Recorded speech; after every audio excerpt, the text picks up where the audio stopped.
So my name is Debbie Nicole.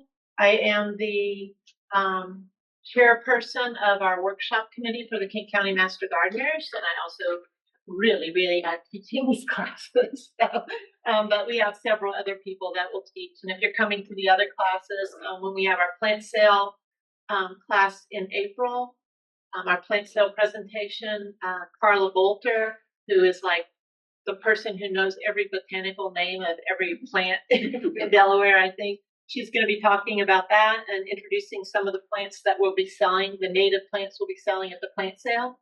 And then in May, Karen Abadi is going to do her greenhouse. She has a greenhouse at home, so she's going to share her information about greenhouse, which I'm really interested in because I want a greenhouse. But today I'm going to talk to you about the pesticide-free garden. I assume the reason that you guys are here today is because you're interested in reducing or eliminating the amount of pesticides that you use in your garden at home. I used to use some things, but I have found that as I've learned more environmentally friendly practices, I guess, I no longer use any pesticides at all in my garden. And I figured out how to get rid of the unwanted bugs without using pesticides. So that's what I'm going to share with you today. Most bugs I'm fine with, to be honest, what people call bugs or insects. There's a couple that I really don't like, and that's Japanese beetles, which we'll talk about those today. Squash bugs. Hate squash bugs. Of course, mosquitoes or black flies, like we have in my house in Canada, black flies that suck your blood. So don't like those things. Stink bugs I'm not fond of because I have berries and they like to get into my berries. They don't really hurt them, but they make them ugly. I also learned last year that I am allergic to wasps. When I was trying to do some pruning and wasn't paying attention, and I stuck my hand into a azalea bush and I got stung. And so now I have to have an EpiPen.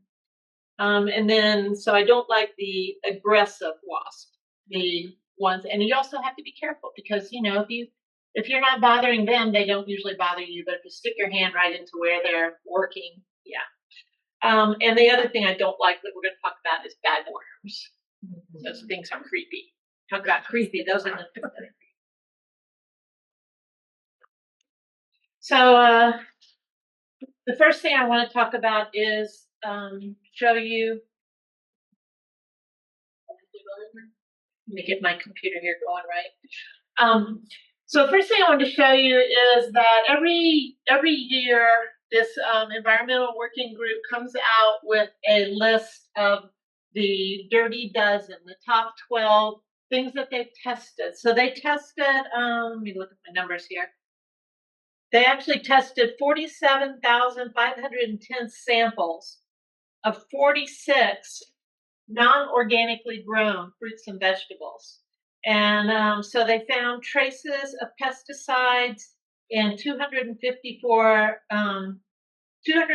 different pesticides in the vegetables they analyzed, and 209 of the chemicals were in these products. So this is stuff you buy at the store that's not labeled organic. So I buy organic produce. I know it costs a little bit more if I need to, but I prefer to grow my own because I know when I grow my own that there's no pesticides on there.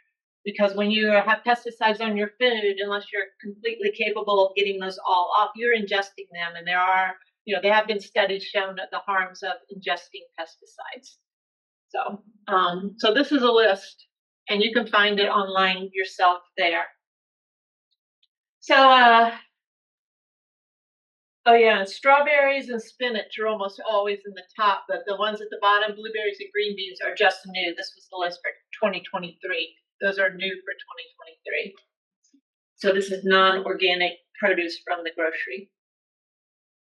Okay, so first thing I'm going to do is one of the most important things in taking care of pests in your garden is actually identifying them.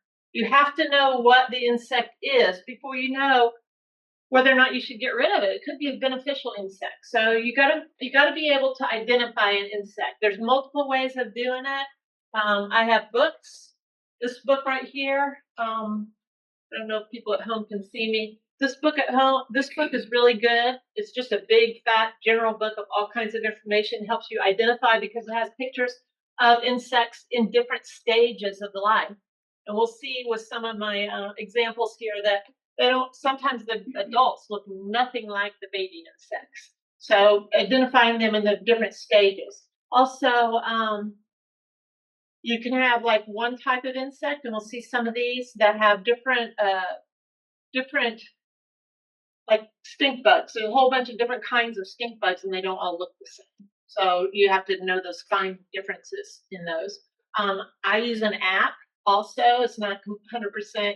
I use an app called Picture Insect. It's not free, but I enjoy it because I'm always out in my garden scouting and looking for insects. So first thing I want to ask all you guys is to help me identify these. This is like a little quiz, like a pretest. So can anybody tell me what these are? They are spiders. Okay, the one on the right here, my right, your left, is a jumping spider. These are really cute. They're good predators. They don't spin webs or make messes, but they're really tiny and they jump. And they'll sometimes use a strand to jump from one place to the other, but they don't, they're really cute. People keep them as pets. The one on the right you've probably seen before. Have you seen that? That's your just typical garden spider that we have in our garden. So they also call them a zipper spider. So these pictures are pictures I took myself in my backyard. All these pictures are. So if you see the piece of web down below the garden spider, how it kind of looks like a zipper. So that's how you can recognize it's a zipper spider. They will get, so big, and I just leave them alone. They make these giant webs, and they catch all kind of bad bugs that you don't want in your garden. Okay, what is this? Praying mantis? Mm-hmm. You know what kind of praying mantis? The green kind. So this if you can see the little on people at home on your left, there's a little cocoon or chrysalis there. That is actually the chrysalis of a Carolina mantis, which is native. They're smaller than the ones you see in the picture. I don't have a picture of one because they're a little more elusive. They're smaller and less colorful, and those are beneficial. Because they're smaller, they don't cause as much trouble as the Chinese praying mantis, which you see on the right. Anybody heard any bad things about the Chinese praying mantis? They eat hummingbirds. Yes. So if they have been known to lurk at hummingbird feeders, and they are big enough that they can grab a hummingbird. So when you say good, bad, neither, or both, they're kind of both because they will get the bad bugs, but they will also harm good bugs and good animals. So it's a decision. What I do if when I put out my hummingbird feeder, I just keep an eye on it, and if I see one lurking around, I get him out of there. I don't usually kill him, but I shoo him away. And this one's a little harder. We get a little bit harder. Do you know what either of these bugs are? They're not the same thing. They're two different insects.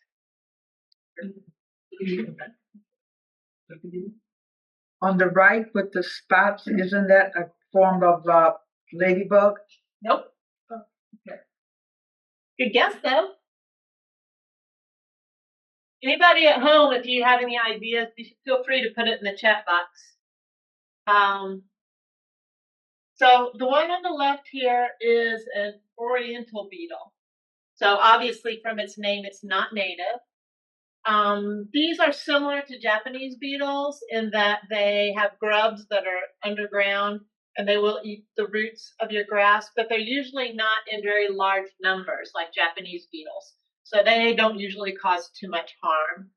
They come out before Japanese beetles in the summer because Japanese beetles come out when it gets really hot. These guys come out in June, a little bit earlier. They don't do a lot of damage. But sometimes it's hard to identify them because they come in a lot of different colors, from just a solid light tan all the way to black. So, I think they're kind of cool because I like these little fingers, it looks like, on the end of its antenna there. The one on your right is actually called a harlequin bug, which is, believe it or not, a type of stink bug. So it is a bad bug. It will eat your crops. It will damage your crops.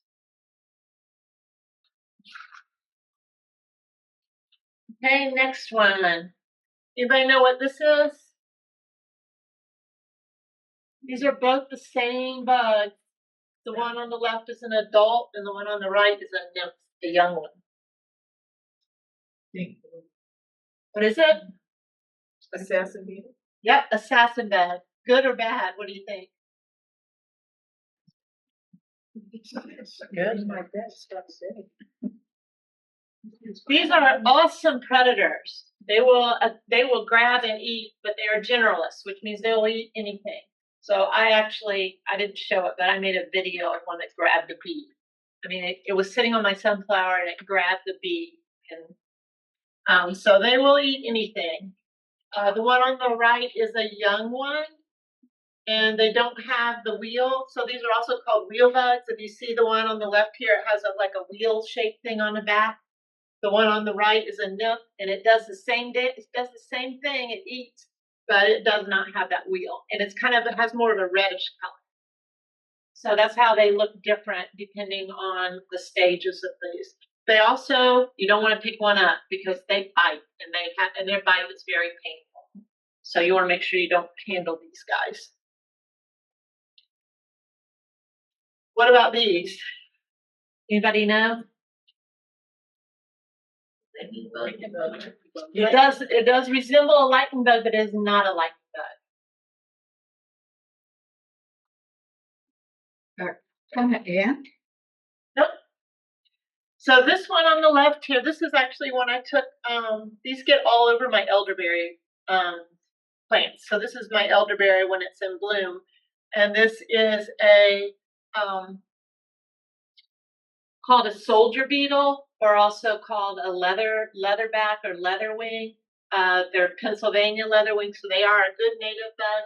They are both a pollinator and a predator, and they do not harm your plants. So you don't want to kill those. Those are very, very good bugs. But they do look a lot like lightning bugs. But lightning bugs are good too, so we don't want to kill lightning bugs. It's a leatherback or what? Soldier beetle. Soldier beetle. Yeah. And the one on the right, anybody have an idea? The thing about this one is this comes in a lot of different colors. I've had them in my garden that are like a bright blue-green metallic color. That's a tiger beetle. And they're called a tiger beetle because they will get in a little, cavity or hole, and when they see their prey, they will just leap out at them like a tiger. And they are the fastest insects. They can travel, for their size, they can travel faster than pretty much any other insect that I know of. So this is just one color, but they come in a lot of colors. Most beetles that look like this are good insects. The ones that are bad are the ones we will get to. Okay. What do you think? Caterpillar? They are caterpillars. You know what kind? Okay, you're right about one of them is a monarch caterpillar. Do you know which one? On the left. One on the left is a monarch caterpillar. You can see a different pattern in their stripes. So the one on the right has little like dots, and the one on the left has a stripes. So, and you can also recognize them because it looks like they have antenna on both ends. Good, bad, or neither or both? Good. Bad. Who said bad? Both. So the one on the left is good. The monarch is good. All it eats is milkweed. Okay, it eats milkweed. And then it turns into a monarch butterfly, which is a pollinator, which we don't want to kill any monarchs because they're struggling as it is. So we want to save those. Anybody know what kind of caterpillar the one on the right is? Swallowtail? Yes, eastern black swallowtail. Good, bad, or not? Bad. Good. Bad. Exactly. Well, I was doing a presentation once where I had a picture of that, and somebody in my class said, "What is that? What is that? How do I get rid of it? I want to get rid of those. They're eating my dill." So they will eat your dill. They will eat your parsley. What I do, I plant dill and parsley, but I also have bronze fennel. They love my bronze fennel more than my dill and parsley, so they leave my dill and parsley alone. Every once in a while, I get one on there, but they're all over my bronze fennel. So that's another thing we're going to talk about, kind of an example of trap cropping, which we're going to do, sort of. It's not really trap because I'm not going to kill them. It's like just keep drawing them away from what I want to have. The other thing you can do is if you don't have a lot of space, just plant a lot of dill and a lot of parsley and just try to keep them, take them off and move them out of the ones you want to keep. So this is, there you go, what they look like when they're grown up. So the monarch, I actually took this picture up at UD campus when we were up there on a tour. And the one on the right is the eastern black swallowtail in my garden. You'll also see the other types of swallowtails. There's the yellow ones, and yeah.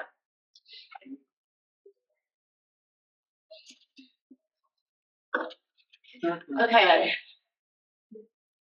What do you think? What are the ones on the left? Anybody know what these are? Nope, they're not ladybugs. There are milkweed bugs. Good, bad, or not?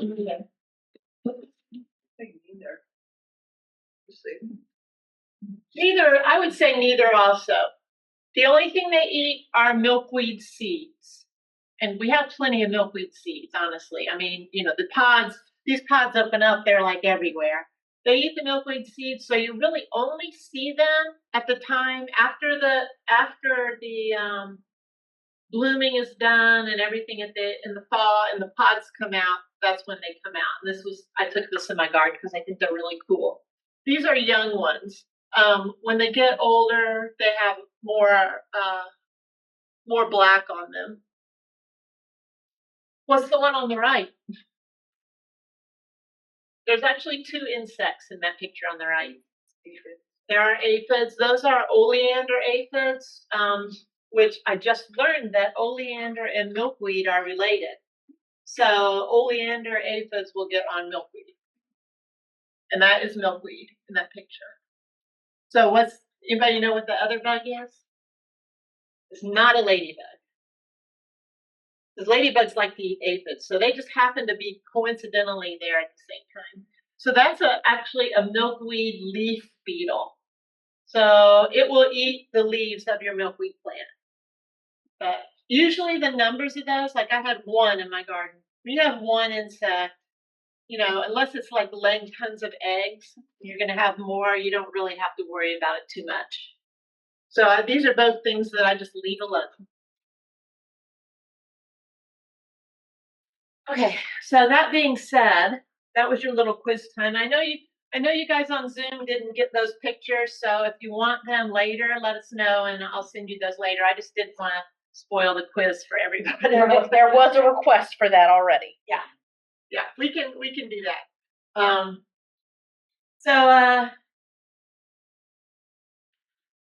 So now we are going to talk about IPM, which is the abbreviation for Integrated Pest Management.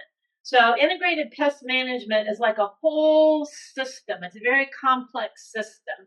And the whole idea is to do the thing that will cause the least harm first. So you start with the simplest ways of controlling things, and then you as a very last resort, you would use a chemical. The last resort. So we try everything else first, but the first thing you have to do is you need to, if you look on this over here, at the top where it says inspection and monitoring and identification. So when you go out to your garden, you look at your plants and you look and you say, oh, I see a bug. How many bugs? Is it one bug? Is it two bugs? Does it seem to be eating my plant? How much of my plant is eating?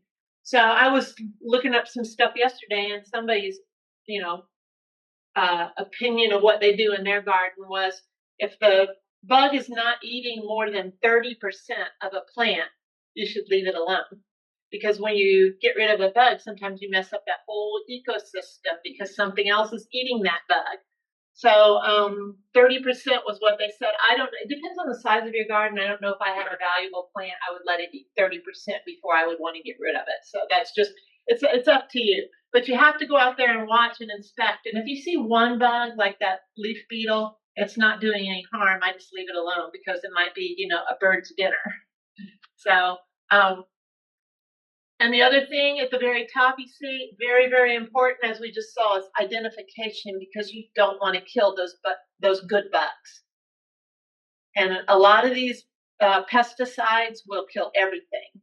So we'll get into that later. So you want to make sure you know what it is before you go out and kill it, because it could be something that like one of those beetles that's eating, the bugs that you're trying to get rid of. So why would you want to get rid of that one? So once you decide what you're going to do, you can evaluate the effectiveness. Did it work? Did I handpicked these off? Did that work? Do I need to do something else? Do I need to go to the next step? So that's how you have to evaluate. You have to, try something and see if it works. Keep records, of course, because you may have them the next year and you want to remember what you did to get rid of it. Weather forecasting. If you're going to put something out to get rid of the bugs, you have to watch. A lot of things are gone in the rain, and a lot of bugs will come out more if it's humid. And so you have to look at the weather too. And plan according to thresholds means, you plan how much bugs can my garden take before I have to do something. That's what they consider the threshold. So at the bottom here, these are the 4 different levels, as you see here, of IPM. So the first one, my preferred method, if possible, is just to pick those bugs off. Pick them off. I put a glove on, or you can just knock them into soapy water. Get them off by hand. If you don't have a lot, that's the best way, because it doesn't hurt anything else. It doesn't hurt your plant. It doesn't hurt, other bugs, anything like that. Row covers. Row covers are. Has anybody ever used a row cover? Yeah. They're very effective at keeping the insects off. They're like a big roll of like material that's kind of like a dryer sheet. It's that kind of papery, fibrous stuff. Cover your plants with it, seal it down good, and it will keep all those, especially the flying insects, from landing on your crops. What would be the problem with that? That's a good one. I heard somebody say it. Pollinators, yeah. So if you have a crop that doesn't require pollination, you can leave it on all year. Like potatoes. Potatoes don't need to be pollinated. They grow underground. Sweet potatoes don't need to be pollinated. The light comes through it, so they're still getting light. But the pollinators on things that need to be pollinated have to be able to get in. So what you can do is you can cover them, but once they start blooming and the pollinators come out, you're going to have to uncover them. So that's the deal with row covers. Sticky traps are in this picture here. What do you think would be the pros and cons of sticky traps? You get the good bugs with the bad bugs. Yeah, they catch anything that touches them. So they're sticky. They land on it and they can't get loose. So they do catch a lot of things. If you have a lot of insects, especially these tiny ones swarming in one area, they're really good at catching that. I've used those before. And we just had some in the greenhouse, right, Megan, with the fungus gnats. Yeah. So those are just some examples of physically, actually mechanically controlling it. This one, cultural control, is more of what you think of as prevention. So this is stuff you can do before you have a problem to keep the problem from happening. Crop rotation is really, really effective when you have things that overwinter in the soil. So squash bugs overwinter in the soil. If you have squash bugs and you plant squash there the next year, those squash bugs they're just sitting there waiting for that plant to come out. So crop rotation just means that you plant it in a different location, and then the squash bugs may find it or they may not. So that's a good cultural practice. Sanitation. This basically means like if you have say squash bugs or something attacked your plants and they died and you leave them lay there and you don't remove them, you got to get that stuff out of there because the bugs could be lurking in there. They will lurk in that. So there's good and bad things. You know, you hear all these things about bees and how you should leave the leaves and all this stuff. It's great. It keeps a lot of the good insects, but also bad insects will harbor themselves in there. So, but they recommend like in your vegetable garden itself, right around where you're going to plant your plants to remove the debris so that you don't have those insects lurking there. Companion planting. As you can see in the picture, this is my garden, and these are marigolds that we grew last year for the 55 and over expo, and I got to take leftovers home, and I planted them in here. Marigolds have a lot of good uses in the garden. Besides attracting some pollinators, they are a good companion plant. You know, it's touch and go whether or not the smell actually deters different pests. So I think a lot of it depends on the variety that you plant. So I usually use French marigolds. The scent of French marigolds are supposed to be better. There's a lot of other companion planting. They say things that have a smell like lavender will also help deter insects. So that's a way of cultural control. Another thing is when you go to the store to buy a plant, look for, or you order them online, look for pest resistant varieties. They sell them where they have been bred to resist certain insects. The other thing that's really important if you're going to a nursery to buy a plant, check the soil. Poke around in the soil and check the plant, especially near the soil, underneath the leaves. Make sure you're not bringing insect eggs home. So that's prevention. So that's a good way of doing that. So that solves a lot of problems if you can do that in the first place. Trap planting. This is kind of what I was talking about with the caterpillars. Plant something that they like better than what you're trying to grow. There was a whole article, I think it's in your resources list, about how they used for squash bugs and other pests of cucumbers, like cucumbers and melons are also in that same group.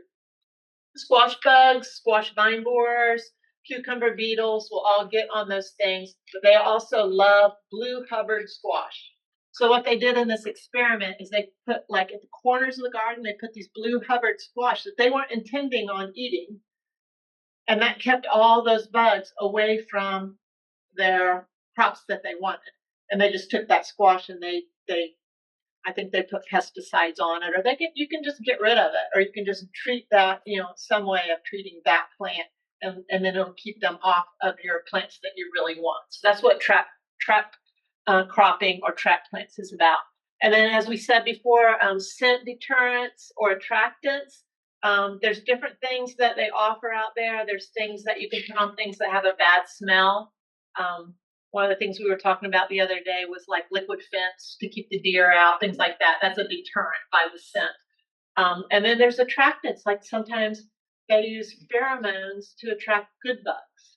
Like ladybugs can be attracted to pheromones. Got to be careful because those Japanese beetle traps, that's what they use. And they really are not good because they actually attract so many. And you were trying to just kill them and you just keep getting more and more and more. So we don't recommend using those kind of traps. This is my favorite, actually, biological control. So we talked a little bit about some of the things like tiger beetles that are predatory insects, spiders. It's always good to have those in your garden. You don't want to spray pesticides on the good bugs because they are helping you. Those are your friends. Parasitoid insects, we'll talk about one of these in a minute. Really good one. A lot of flies and wasps are parasitoid, meaning they actually lay their eggs in the bad bugs and the larvae hatch inside them and eat them from the inside out. So cool. And then the other thing is talk about Japanese beetles. Since I put out bird feeders, I have had no more Japanese beetle problem. Birds eat Japanese beetles. A lot of things. We'll talk about Japanese beetles in a minute. Also, a lot of reptiles and mammals eat the different insects. The thing you have to worry about also with chemicals, if you put poison out there to kill something like a mouse, poison out there to kill a mouse, and you have a nice barn owl, which is an awesome predatory bird, and you got a poisoned mouse, and that barn owl sees it and he eats it, what happens to the barn owl? So that's why I'm totally against any of those kind of poisons in the garden. Nematodes. I'm learning a lot more about nematodes. We actually use those in the greenhouse because we had a problem with fungus gnats. So nematodes are little worms, little teeny tiny worms that live in the soil. And they are a really awesome control for grubs, larvae, anything that lives in the soil. What you can do is you can buy them and you can't see them. They're so small. You put it, it's like a powder. You put it in, mix it in water and you spray it on your soil. And they are alive and they go into the soil and they start eating away on those larvae. They are basically a parasitoid to the larvae. So we use those in the greenhouse on the fungus gnat, sprayed them in the, there's a certain type, there's different types, there's a certain type that really is good for fungus gnats. And you can put it into the, spray the plant into the soil. Those things will just come alive and eat all the larvae of the fungus gnats. So they're controlled by, before they get to the flying around stage. Because once fungus gnats start flying around, they're not causing any damage. The damage is being done by the larvae that are eating the roots of the plants. So those are some different ways of forms of biological control. So this list right here is the list I put together of things that people in Delaware might be having problems with based on either questions we've been asked, questions that have come into the helpline. So I asked my helpline people, to tell me what they had questions on. So we kind of came up with this list. I'm sure there's things that you might have problems with that are not on this list because there are way more problem insects than this. But these are the main ones that we're going to talk about.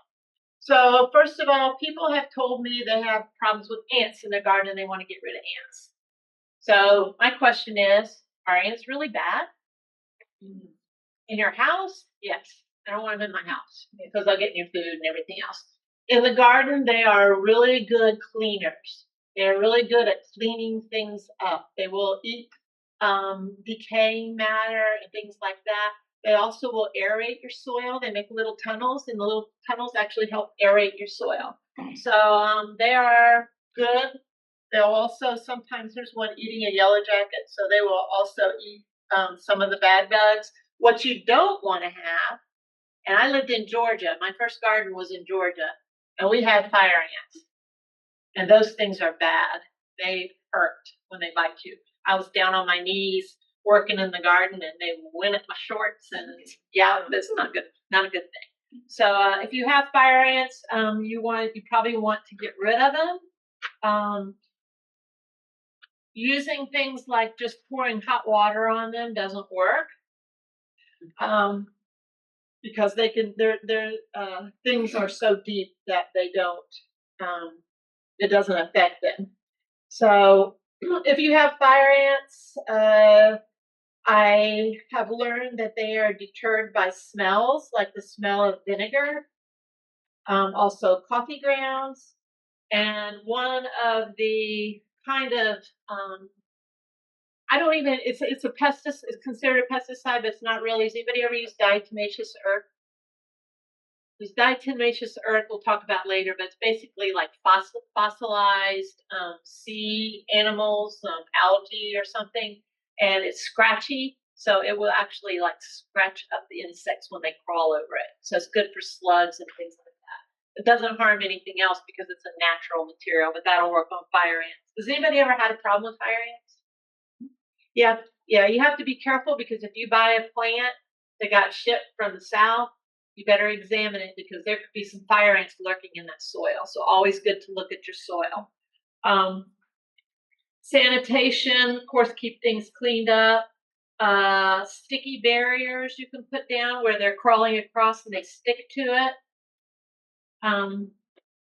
Inside the house, I use boric acid for ants.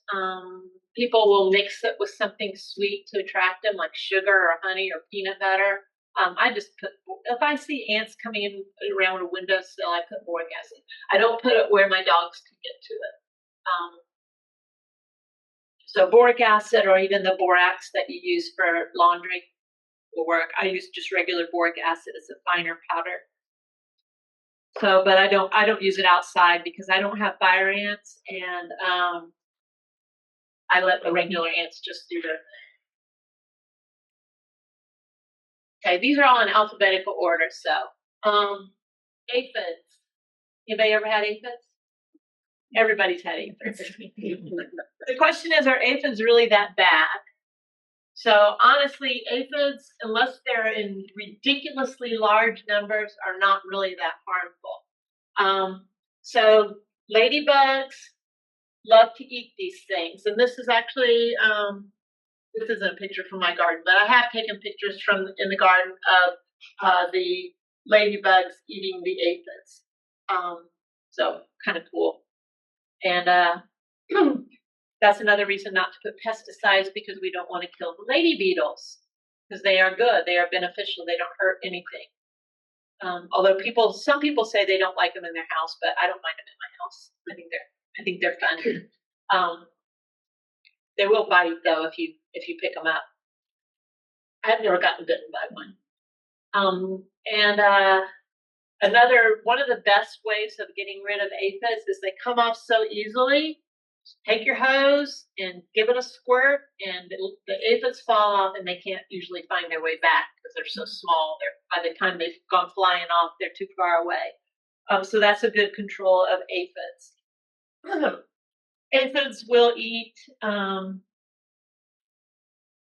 lot of different plants, but if a plant is mature, a full-grown plant, they don't usually kill it. They do produce a honeydew. Honeydew is basically like aphid food. So they get the sticky stuff that's very attractive to ants. So a lot of times when you have an aphid infestation, you'll see a lot of ants. Aphids could be way up in a tree. So if you see a lot of ants going up and down a tree, it could be the aphids are up there. Not a whole lot you can do about it if they're up in a tree, except for put sticky things around the tree to capture the ants. Because what the ants do is they protect the aphids from other predators because they want that honeydew. So it's like they're my babies. I'm going to nurse them and take care of them so I can get fed.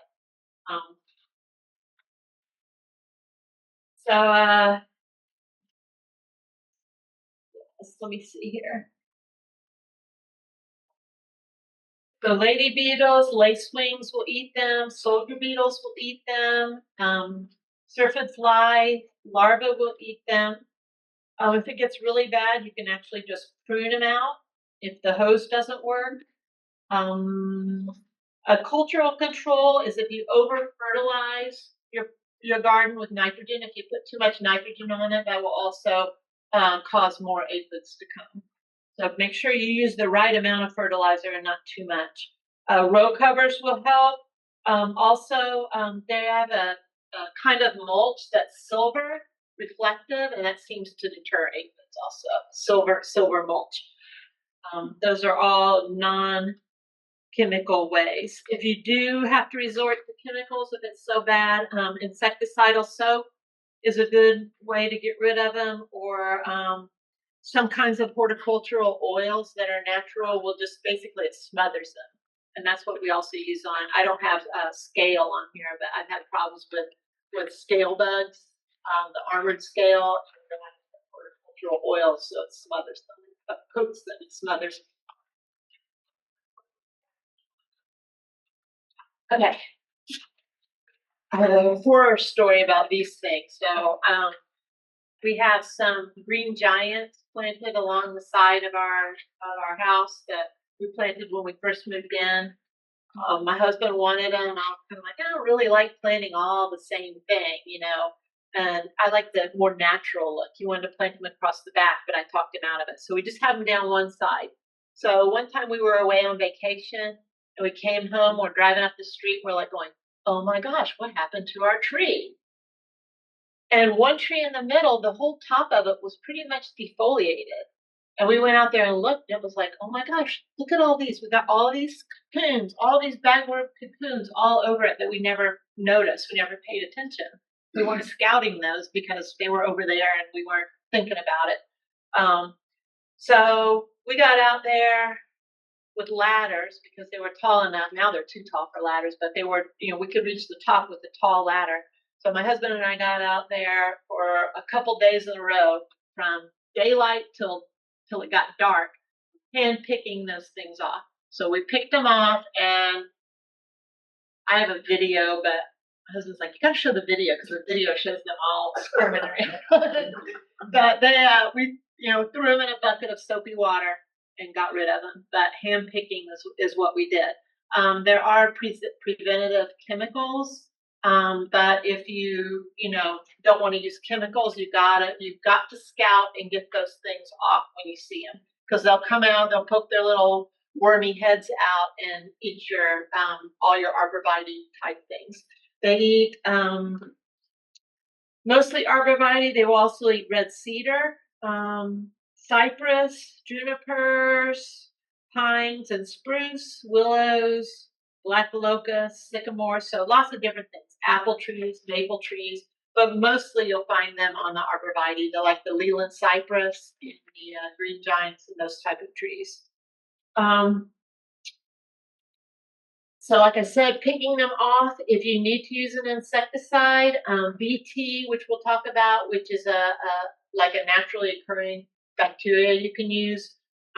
It works when they're young, when they're little, not once they get adult. They also can be attacked by beneficial insects like parasitoid wasps and tachnid flies. You can attract some of those insects by planting some flowers like asters and things near where you have your arborvitae, and those will attract the beneficial insects. And I have a whole book about that also that I'm going to show you. Birds will eat them also. We actually had a dragonfly was going over there eating them. I didn't know dragonflies ate bagworms, but my husband actually said, I saw a dragonfly. I saw a dragonfly just go and swoop in there and grab one of those. I said, that's cool. So the thing is about when you put those chemicals, on your trees, it also will harm the beneficial insects. So prevention is really the key on this. Getting those cocoons off early. Cabbage worms, there are different kind of cabbage worms.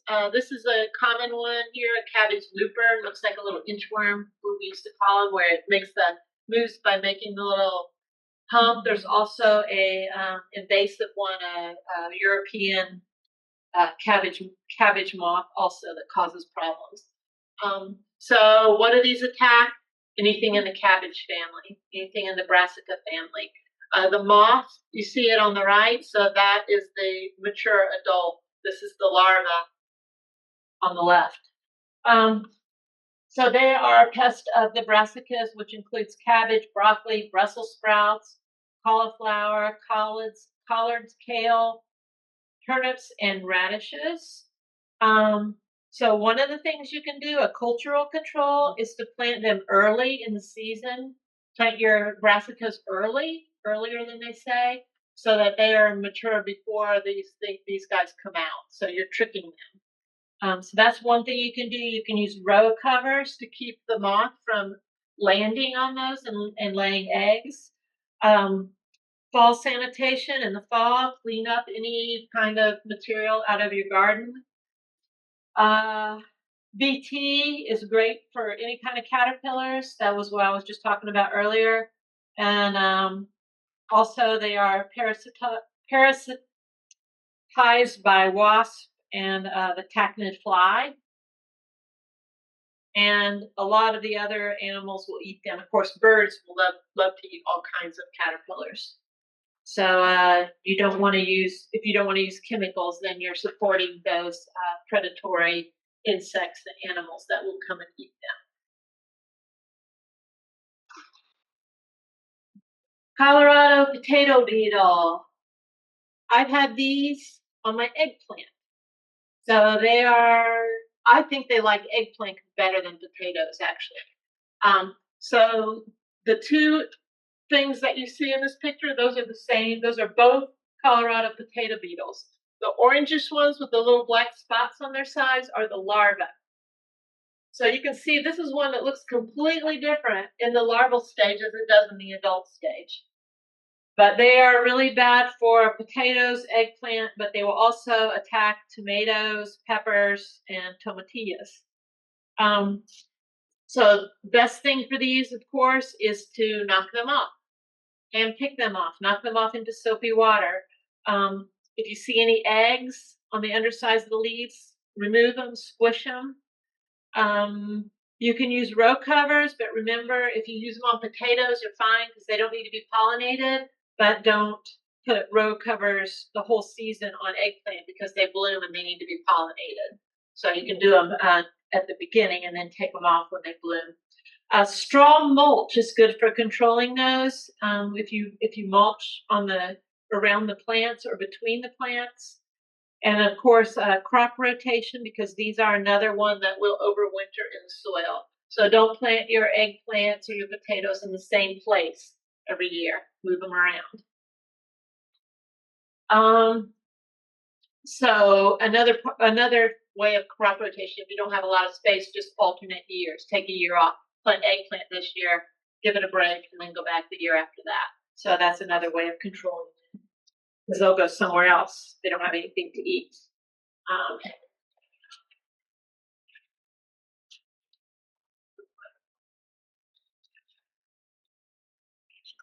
Cucumber beetles, another one that overwinters in the soil, so crop rotation is good.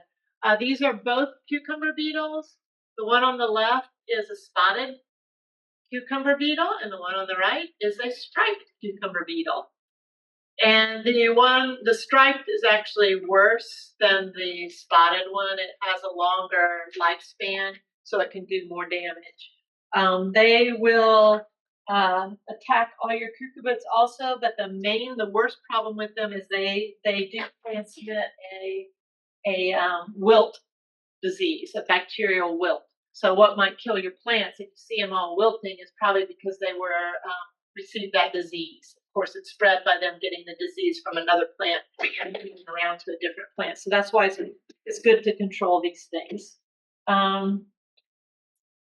So another thing is sanitation. Make sure you remove all the crop debris in the fall. You can trick your bugs by planting late with these guys. So plant later than you normally do. Like your cucumbers, just wait until these guys have come out and gone away somewhere else to find somebody else's cucumbers. And then you plant yours. Of course, crop rotation, trap crops you can use with these also. Plant something that another thing in the cucumber family that you don't like the blue, blue squash, blue Hubbard squash. Also attracts these. So if you plant that away from your cucumbers or whatever these are bothering, they'll go to that instead because they like it better.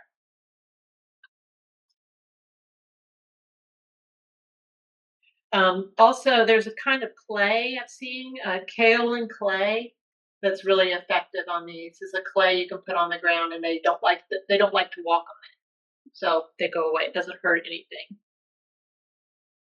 I was also reading that they're coming out. They're always developing new nematodes, like breeding them. So they're working on one that specifically attacks the larva of this. So you might want to be on the lookout for that coming out. All right. One of my most hated bugs. I have a cherry tree, and they love the cherry tree. And almost every year when I'm away on vacation, middle of the summer when it's the hottest, they come out there, and my cherry tree, I come back to like pretty much no leaves. They would be all over it. They also get on my crepe myrtle. They're crazy. So I mostly handpick them. I don't like the way their little feet feel on my fingers, so I wear gloves because their little feet are not scratchy. And I knock them into some insecticidal soap a bucket of insecticidal soap and they're gone. Sometimes if I get really mad at them, I squish them. And if they don't like me, they'll actually fly at me. So I've had that experience.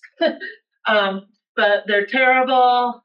I have used, another thing I've used as far as a mild chemical control is neem oil. Problem with neem oil is you just got to keep doing it over and over and over again. Rains and you got to do it over again. And it's also a lot of work. You have a lot of stuff to spray. So what I found was, like I said, since I put my bird feeders up, wow, all of a sudden I don't have a problem with Japanese beetles. It was like a miracle. So I have my bird feeders, I attract the birds. Also birds will eat the grubs in the soil. Chickens will eat the grubs. Does anybody have chickens? Yeah, I'm not allowed to have chickens in my neighborhood, unfortunately, but the people behind me used to have chickens and they would like let them loose and they would wander into my yard and they would be out there pecking around and my husband's like, great, they're out there eating those grubs, you know? But then I had another neighbor go, you have chickens? It's like, they're not my chickens, they're just visiting chickens. So, but they'll eat the grubs. The other thing that works for Japanese beetles is called milky spore. Has anybody ever tried that? It's another kind of like a bacterial thing, almost like a nematode that you put into your soil, and it will attack and destroy the grubs of the Japanese beetle. So it's preventative; they will never hatch and come out. We have used that also. My husband found some kind of a granular one instead of a powder. It's supposed to work better, and it lasts for years and years and years. It takes a little while to start. But what happens is when the grubs eat that and it grows inside them, they explode and they explode and more of the bacteria comes out. So they are actually like spreading all by themselves. So you don't have to keep reapplying it. So that's awesome. That's what I use to control the Japanese beetles. So a lot of birds will eat them. In addition to that, possums and raccoons and skunks and moles and shrews will all eat those grubs. Okay, mosquitoes. Nobody likes mosquitoes. Not only are they annoying when they bite you, as we know, they do spread a lot of diseases, and that's really why we don't want to get bit. So, you know, I wear natural repellents all the time on my body when I go out. You can put it on your clothing and all that stuff that deters them. Things that have a lemon eucalyptus kind of scent and things like that will deter them. And I found it to work. I know that people use DEET and stuff. I don't use DEET because I'm kind of weird about what I put in and on my body. So, but that's effective also. The things that eat mosquitoes, dragonflies eat mosquitoes. That's their favorite diet. They catch them in midair. They're flying along and they eat them right out of the air. They don't have to land on anything. So encouraging dragonflies on your property is good. Frogs and toads will eat them. Also, what else eats them?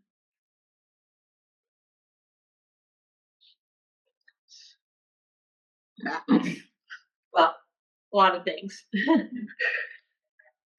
So the most effective way to prevent mosquitoes on your property is to get rid of any standing water that they can nest in. It's stuff you don't even think about. Water in your gutters. Mosquitoes will lay their eggs in your gutters and you don't even know there's water up there because you can't see. Anything like saucers of plants, make sure you dump them out. Anything that holds water, turn it over and empty it. So get rid of all the mosquito places they can lay their eggs. The Doug Tallamy, our famous Doug Tallamy, has a good video out about using these things. So these little donut things that you can buy, they're not very expensive. They contain another form of BT. It's called BTI. It's a certain species of the BT. They eat the larva. So what happens is you put some straw and some water in a bucket and let it kind of away where you don't want to be standing, and let it kind of ferment a little bit. Put one of these dunks in there. The female mosquitoes will just swarm down to that, lay their eggs, and as soon as they lay their eggs and they hatch, these little guys will eat those larvae, and you get rid of your mosquito problem. You got to really, I've heard of programs where maybe you encourage also all your neighbors to do it. Go around, give out free little samples or something, and then you can clear them out of an area. I don't like those sprays that people put on their yard, the big companies that come out and put the sprays on. For one, those kill, no matter what they say, the chemical in those is usually a pyrethroid, and it's a broad spectrum, it kills everything. So they're killing the mosquitoes, they're also killing the dragonflies and all the other beneficial insects. If you go to any of those companies' websites, they will not tell you what's in their sprays. So they don't want to tell you. I tried to research it, and they won't tell you. So if you do need to do something like that, make sure you ask them for the label and you want to know what's in that. Because they might tell you it only kills mosquitoes, and you have to, be proactive and say, I learned about this, and this kills everything. So those are not good ways of doing it. Another easy way, if you're having a get together in your backyard and you want to get rid of mosquitoes, put out a fan. They don't like the breeze blowing by. You have a fan, it gets them out of the way temporarily while you're out there, so you don't have to deal with them. So that's another good deterrent. So the only reason to use these is if you put them in things is if like you can't to put them in things you can't get rid of the water. So don't put them in a planter saucer or whatever. Just keep dumping it out. They don't harm. This stuff does not harm other insects, and it does not harm your pets or kids or anything. It's you don't want them to eat it, but it's not harmful to them. And you do need to replace them every 30 days.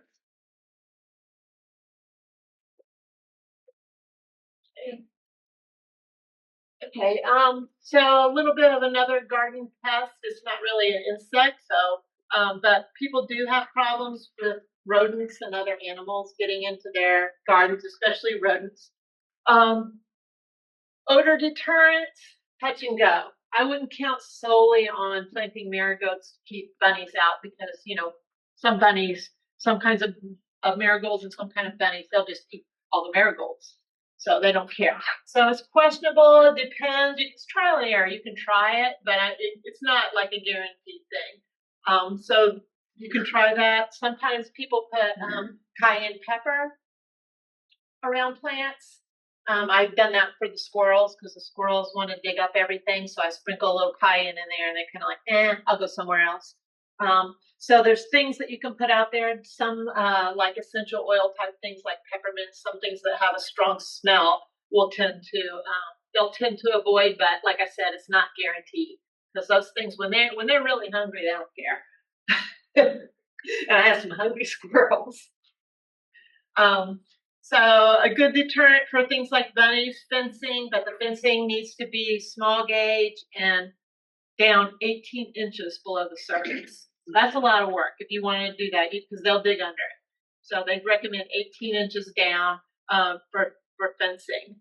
I use humane traps for mice, although I think I'm going to try to attract the barn now. I don't use any poison. The humane traps, we put peanut butter in them. They don't look like this. They're little plastic things. Put peanut butter in them. They go in there. The door spring loaded and it shuts. And then we, take them and release them out in the woods somewhere where they belong. That must shut. So that's a good way of moving those rodents out of where you don't want them. But they will eat, especially voles. Voles are really bad for your vegetable garden. Not only do that, they dig and they make a lot of holes and things. They will eat, a lot of these things will eat new plantings, seedlings and sprouts. So a way to avoid bunnies eating all your new seedlings that are popping up is just start them indoors and wait till they get bigger, and they tend to not bother them as much when they get bigger. So that's a cultural type of control. I like snakes. Snakes in the garden. The snakes we have in Delaware will not hurt you, especially those little garden snakes, and they are really good at taking care of these little rodents. So if you want to attract snakes, I can tell you how to do it, like rock piles and things like that, but most people don't want to attract snakes. But the ones we have here don't hurt you. I think it's kind of cool to see them out there slithering around. But I'm not normal, so.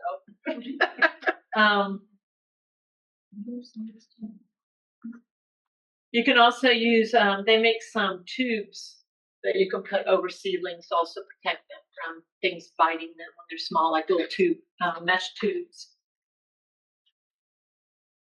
If you see something that's burrowed into the ground and you can't get to it, you can deter them by spraying a hose into their hole. It's not going to hurt them. They're just going to say, if you do it every day, they're going to I'm going to go somewhere else. So that'll just be a deterrent to them. And attracting barn owls. Barn owls are awesome predators. You can make I saw a design to make a barn owl box that you can put up in a tree. Said it needs to be 12 feet up. You can look that up. I don't have that with me. But then the barn owl will take care of those rodents. Just make sure you don't poison them because you're poisoning your barn owl.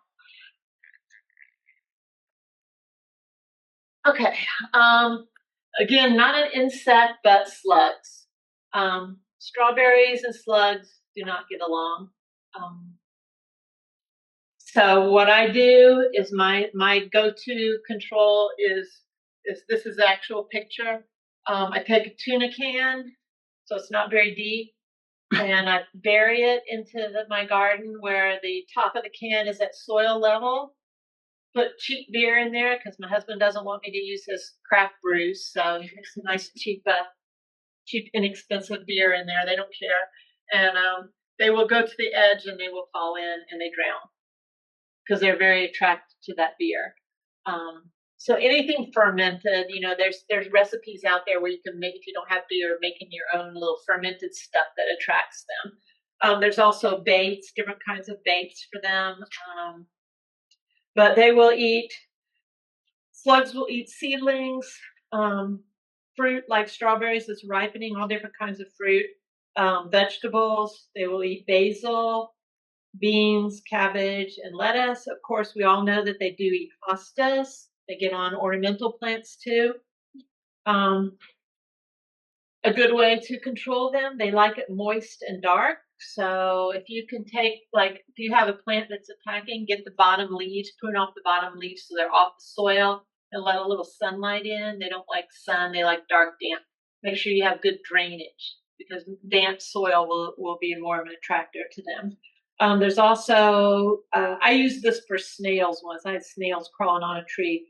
They make this copper bands of metal that you can put around there, and for some reason the slimy stuff, the mucus in the snails and the slugs, if they get their entire body on that piece of copper, it actually electrocutes them. So that's another deterrent, is the copper. And of course it doesn't harm any other animals. Diatomaceous earth is good. Like I said, the thing is the fossilized algae or soils, because it's scratchy, so that will work to get rid of them. You just have to make sure it's dry, because once the diatomaceous earth gets wet, it doesn't work anymore. Diatomaceous earth is safe. They actually make one you can take as like a nutritional supplement. There's like a human grade, and then there's a garden grade. And also slugs will be eaten by beetles, toads, snakes, turtles, shrews, ducks, starlings. And the picture on the right here is a ground beetle. These normal little black beetles that everybody sees everywhere running around the garden are very, very, very good predators. So you don't want to kill those. They will eat your slugs.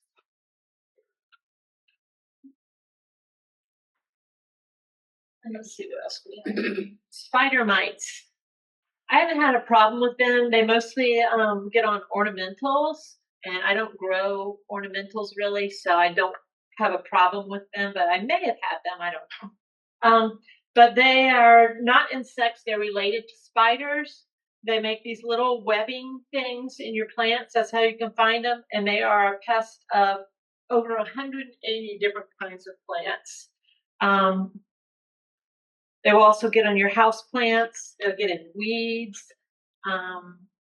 They will attack perennial and annual flowers. But they themselves are attacked by predatory mites, lady beetles, the minute pirate bugs, thrips, lacewing larvae. And also, this is another one that you can just knock off by a squirt from the hose. So they, if you see them on a bush, you can just put a little bit of pressure on the hose and squirt them off. Another thing is this is what you want to make sure, cultural control, when you buy a new plant, check it out and make sure it doesn't already have spider mites on it. You don't want to bring those home. As far as chemical control, or you can use oils like horticultural oil or an insecticidal soap will work on those. Okay, a big one here, spotted lanternfly. If you're really interested in spotted lanternflies, I believe they have some handouts over there in the office, some big full color instructions about them. These are an invasive species, and the problem with invasive species is they don't have a lot of natural enemies. We don't have other predators here that eat them because they don't know what they are. They're something new. And a lot of things that have bright colors, you'll find that's a warning to the predators that they're not very tasty. So the one here on the left is the adult spotted lanternfly, and the one on the right is two different stages of the nymph part, so they look different. They're one of those that looks different as they molt and develop. They have like, I don't know how many instars where they change. Prevention is good. If you see their eggs on a tree, it looks like a slimy gray mass. You can scrape those off to keep them from hatching. Other than that, we need to report these. There's a number to call, which I don't happen to have with me. If you see them, you need to squish them. You need to kill them. They are harmful to grapes, stone fruits like peaches, nectarines, plums, apples, and all kinds of timber crops like walnut, willow, maple, and hops, vegetables, fruits, herbs, everything. So the other thing you need to do to make sure as a cultural control and a prevention is if you have a tree of heaven, that's their host tree. They need the tree of heaven in order to be able to reproduce. So if you have any tree of heaven, which is one of those is tricky to identify because it looks a lot like black walnut and I think sumac and some other trees. So make sure you get it properly identified. If you find a tree of heaven, it needs to be gone. Only the female trees of heaven, I believe, are the host. So they say a trap crop could be to plant a male. No, only the tree of heaven females will reproduce and make more tree of heaven. So the male tree you can use as a trap crop to attract them all there and then get rid of it. So that's one way. But how to, telling whether trees are males or females when they're not in bloom is a little tricky also. So not a lot of things. They're pretty resistant. Also make sure if you travel to check your car. If you're traveling to an area that has heavy infestations, they are known to hitchhike on cars. So they will attach themselves to your car and you drive it and then you get home and you say, oh, I have a new home, and then we'll come out. So make sure you check that. Also adhesive stuff. You can use adhesive tree bands to try to catch them. Insecticidal soap. They're coming up with some new controls, which they're actually injecting systemic things into trees that when the the things bite them, they'll harm. But that's an insecticide, but it's only something that's going to hurt the spotted lanternfly. So they're doing all kinds of research now on getting rid of these with parasitoid wasps and fungal pathogens to try to get them, kill them off because they're a big problem for agriculture. Squash bugs. These again, I don't like them. They will overwinter in the soil under your and around in other areas. So they'll get even in your buildings, in roses, underneath plant debris. So they will hide out and they wait till the next year. So this is something that looks different on every stage. The picture on the left here is the adult laying its eggs, and it lays its eggs on the undersides of leaves. So when I was growing squash, I used to go out there every day and turn over the leaves and look for it. You can actually tear them off, but one of our Sussex County master gardeners made a really cool master gardener minute where he showed putting tape around his hand with the sticky side out, and then just pulling them off with tape. Let them stick to the tape. So I definitely would try that if I'm going to grow squash again. So they attack cucurbits. Most effective control is to get rid of those eggs, because once you get an infestation, they suck that sap right out of the plants and they will die. They're really bad. Row covers are effective, but of course, if your squash needs to be pollinated, so you would have to remove those for pollinating. Plant your squashes late to avoid them coming out. Very important to remove the egg clusters. Another way of trapping them is you can put a board on your soil. This works for slugs too. A board on the soil, leave it overnight, come in the morning and turn it over, and then whatever is attached to that board, you can get rid of them, squish them. Again, since they do overwinter in the soil, you want to make sure that you practice crop rotation. Don't plant your squash in the same place every year. And then, as we also said before, trap crops. Some kind of squash they like better, like the blue Hubbard squash, they'll be attracted to that and they'll more leave your other ones alone. So this picture here, the one on the right, this is what I see when I haven't infested. These are the nymphs. The young ones, they're like white. So again, I went on vacation one year, came back, this one year I tried to grow honeydew melons, and they were just all wilted on the ground. They had melons on them, and they were just, but these things were all over the place. They were climbing everywhere. So those were the nymphs after they had hatched. So if you get rid of the eggs, you don't have to worry about those. Squash vine borers, I haven't had a problem with these, but this is the moth. And what happens is they lay their eggs inside the vines, and the caterpillars hatch and they eat the insides of the vines. And, I read that you can actually go in and make a little cut and pull them out and then put that part underground so it'll reroot and nothing else will get in there. I haven't had that problem. Have you done it before? No, it didn't work. It's too far gone. Oh, too far gone. Yeah. Because once they're gone, I've heard. That's why I said I read other things that said once you get these, forget it.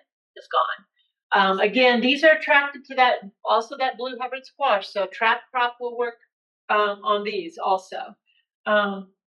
So they are particularly pests of summer and winter squash and pumpkins. So you can if you see the stage on the left there where it's flying around, you can use soapy water. They also tried taking that BT and injecting it into the stems to get it from the inside. If you want to use that, that's a more of an organic chemical approach. So that's about it. Unfortunately, I haven't had a problem with those.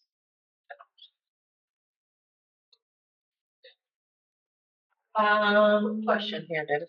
Yes. Debbie, some decades ago in Virginia, I had squash vine borers, and it was recommended to to make tin foil wrappings around the vines and sink them into the soil, which actually worked. That work? But that was a couple decades. And that would be more of a preventative, because once they're inside, right?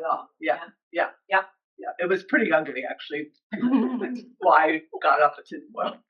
Well, you know, vegetable gardens aren't really supposed to be all that pretty, in my opinion. Sometimes you gotta be ugly to do what you gotta do. So stink bugs, another one I hate.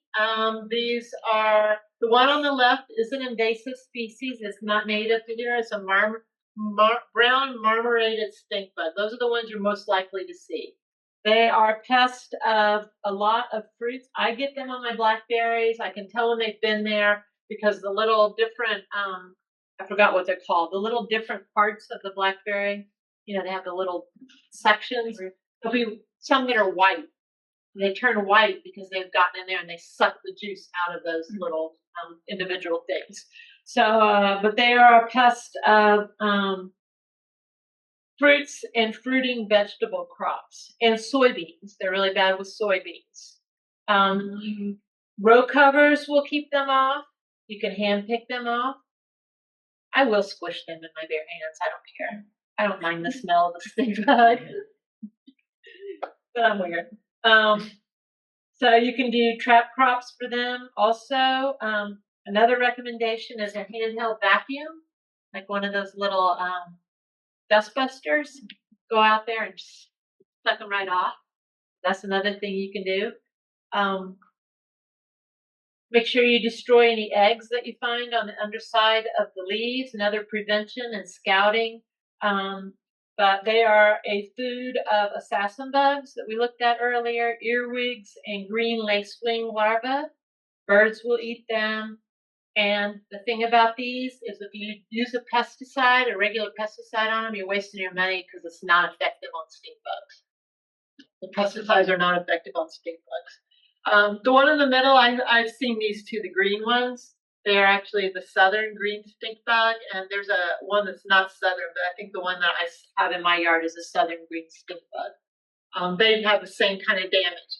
Now, what's really cool is the one on the right is a tricky little look-alike. This is not a stink bug. This is a spine soldier beetle, but look how much it looks like the brown marmorated stink bug. But that's actually a good bug. That's a predator that eats other things. So that's why ID is so important, although it's hard to ID these. You see a bug running around, your first instinct is going to be, that's a stink bug, I'm going to kill it. But if you have time to take the time, examine it and see if it looks like this. The spine soldier beetle has more pointy, spiny shoulders, whereas the brown marmorated has a little bit more rounded shoulders. And you can see it's got a little bit of a different shape to the back. Oh. Okay, next, tomato hornworms. So this is not my picture, but I have a picture similar to this. So on the right is the fly. So if you can kill those, if you see those flies, you can prevent having these. But for real, if you have one of these and you see all these little cocoons on it, you need to leave it alone. Because what happens is these parasitoid wasp or flies, the insect, the wasp or fly lays its eggs inside the tomato hornworm or tobacco worm also they use. And those eggs hatch inside and they start eating the insides of that larva. You'll see it, if you go out there and look at it every day, it starts it starts shrinking and shriveling up. But these are their cocoons. So when the little larvae that are eating in there are ready to pupate and turn into wasps or flies, they make their cocoons on the outside of this. So when you see all this, you want to leave it alone because those are making more beneficial insects. When all of those hatch, the other thing's already, he's dead. Your tomato hornworm is going to die. But you're going to be, if you get rid of it when it has these on it, you're going to be killing a whole bunch of beneficial insects. So you want to leave these alone. So basically, They're really slow, so if you don't have one on there and you just want to pick it off, just knock it off. They're really slow. When they're small, they're hard to see because they're green and they match the plant. And usually sometimes you might not even notice them until they have all these cocoons on it. So I read that one way to find them is that they glow in UV light. So if you go out at night and you're looking for them, you can take a little UV light and you can shine it on there, and the tomato hornworms will glow, and then you can find them and pick them off. The little babies tend to get right at the top of the plant where it's growing, its new leaves.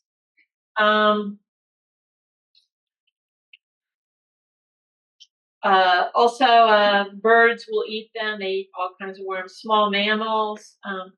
Paper wasps will eat them, lady beetles, minute pirate bugs, lacewing larvae, and spine soldier bugs like we just saw. They will also eat these guys. So these are primarily a pest of tomatoes. I've never seen them on anything except for a tomato plant. Now wasps. There's two different, like bees. There's both social wasps and there are solitary wasps. So the solitary wasp, like this one on the left, this bigger wasp, but these ones with the little narrow waist that you see, they're just peaceful little pollinators. They just go from flower to flower. These is on my, I get them on my garlic chives. That's not my picture, but I get them on my garlic chives all the time. But they're good. They are beneficial. When the ones that you have to worry about, they don't bother any plants, but they will sting people. So those are the social wasps. So the problem is if you get something like this, we had one of these bald-faced hornet nests under our eaves on our front porch. And my husband's like, oh yeah, I'll take care of that tomorrow. Well, pretty soon tomorrow it was this big. And then it was a big problem because they are aggressive. And if they don't want you nearby, they will sting you. They will swarm at you. So yellow jackets, anything that lives in a colony like that is more dangerous. If they're out in the woods, they're actually good because they're good predators. They get all those little caterpillars and bring them home and feed their babies. So they are pollinators and they're predators, but you don't want them close to your house if they're the social kind that make these kind of nests. So you need to remove those. There are some kinds of sprays that you can spray that aren't very harmful. I think EcoSmart makes a spray that has like a peppermint oil to it that they don't like, so they'll go away. But most people resort to like going out at night, like does when they're all home, and spraying it with something to kill them, because you just can't. Sometimes you just can't. It's like bugs in your house. You've got to get rid of them for your own safety and safety of things. So that's the story on wasps. But basically, the ones that are just by themselves on your plants, you don't need to kill them. Those are good. They're not likely to sting you unless you actually like put your hand right into them, like I made the mistake of doing last summer. So here's like a little list of some things that you may, if none of the other things work, these may be things that you want to try. Insecticidal soap is good. I don't put it on my plants. I put it in a bucket and I knock the insects into them and kill them. It coats them and makes them, coats their bodies so they suffocate. Neem oil, common sense stuff. Neem oil is more of a preventative, so you can put it on your plant that the insect is biting, and when it bites it, it will die. Okay, so, but like I said, you got to keep doing it.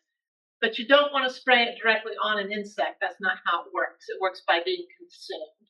So, and you don't want to spray it when bees are active. It won't kill bees, but it's like if you spray them right in the face with something, like that, then it will. So you just need to think about when and where you're putting it and how you're doing it. It's made from all of these are that's plant-based. So it comes from actually a neem palm. So it's plant-based oil. Boric acid, that's what I use in my house for ants. So I don't use it outside. It's, borax. It's a mineral type thing. Yes. Can you use it on your kitchen counter also? Not really. I probably wouldn't use it on the Windowsill. counter, but I put it in the windowsill so they come in and it stops them before they get there. But they'll, what the idea with it's also like a bait, so they'll pick it up and they'll take it back to their home and kill them in their home. So I just put it like where they're coming in, and I don't let it put it around where my pets are or anything. I'm very protective of my pets. I won't let my husband put any chemicals in the lawn and the back at all, because that's my fenced-in area where my dogs are and they eat stuff, and I don't want them. I just don't take a chance with my puppies. Diatomaceous earth I've been talking about. It's a natural mineral. Pyrethrin. So the thing about pyrethrin is it is a natural insecticide that comes from the pyrethrin daisy. I actually have pyrethrin daisies in my garden because I was going to experiment with making my own, but I haven't done that yet because it's a perennial flower. It's really, really, really pretty. They're like hot pink daisies, and they're really pretty. But funny, no insects get on them, but that's okay. They're just there for decoration. But pyrethrin is a broad spectrum that will kill everything. It's not as bad as some of those out there. The thing that's bad is when they make a artificial version of this called a pyrethroid, and that's what most of those people, the mosquito control people, are spraying pyrethroids. They are a man-made similar chemical compound to the natural pyrethrins. They kill everything. And then Bacillus thuringiensis, BT. There's different versions of this. Like I said, the BTI is the one that kills mosquitoes. There are several different things. So if you're interested in that, make sure you read the label because they are targeted to specific insects. And this is just the bacteria that kills them. Milky spore we talked about before, to put in your lawn for grubs. Very effective. They eat it and then they actually die and spread more of the spores out there. Spinosad is another one that is broad spectrum, but they do make an organic version of this. So if you're looking at spinosad, you got to look at the label because some of them are organic and some of them are not organic. It kills everything, but sometimes it's one of the ones that is not as hard on beneficial insects.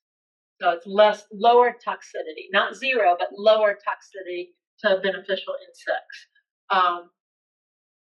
I think one of them is called like Bonide for a brand name. You've probably seen that. That's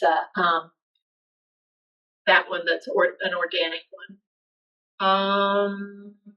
Again, really, really important if you get to the point where you have to use a chemical, read the label.